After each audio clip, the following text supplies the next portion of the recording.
What if black holes, these mysterious cosmic phenomena, were described in ancient Indian texts thousands of years ago?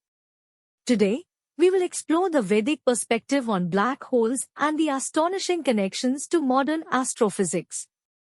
A black hole is a region in space where gravity is so strong that not even light can escape. They are formed when massive stars collapse under their own gravity, creating an infinitely dense point called the singularity. These phenomena are among the most mysterious in astrophysics. The Vedas, especially the Upanishads, are filled with profound cosmological concepts. One of the most intriguing ideas is the notion of Hiranyagarbha, or the golden womb, a cosmic entity believed to hold all of creation within it. Could this relate to the concept of a black hole containing immense energy and matter?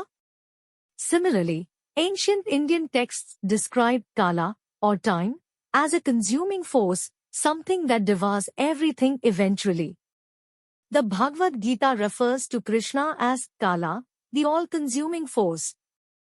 Doesn't this sound eerily similar to how black holes consume everything in their vicinity, including time itself? The Vedas also speak of a cyclic universe, where creation and destruction are part of an endless loop.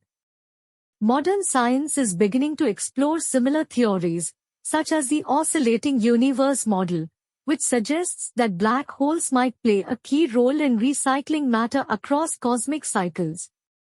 Beyond physical parallels, black holes can also symbolize deeper metaphysical ideas from Vedic philosophy.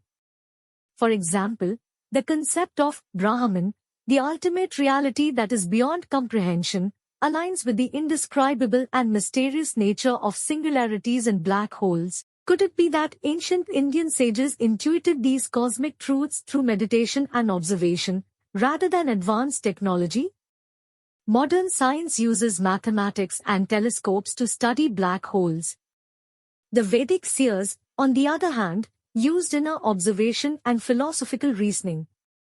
Yet, their conclusions seem to touch upon similar truths about the universe, time, and the infinite. This overlap between ancient wisdom and modern science raises a fascinating question. How much of what we discover today is already encoded in ancient texts, waiting to be reinterpreted? So, what do you think? Are black holes a discovery of modern science, or did the Vedas hint at their existence all along? Share your thoughts in the comments below. And don't forget to subscribe to Ancient Talks for more captivating explorations of ancient wisdom and cutting-edge science.